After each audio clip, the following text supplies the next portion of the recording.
Moi! Tänään avataan joulukalenterin 16. luku.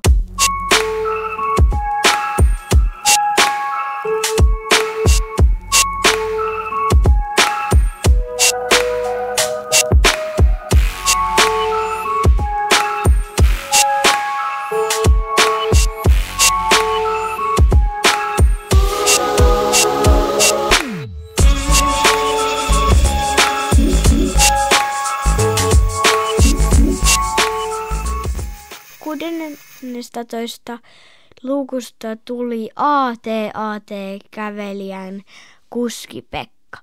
Pekalla kävi tuuri, mutta hänen kaverinsa Mikko sai ajettavakseen pienemmän kävelijän, mutta se oli sille omahyväiselle muukselle ihan oikein.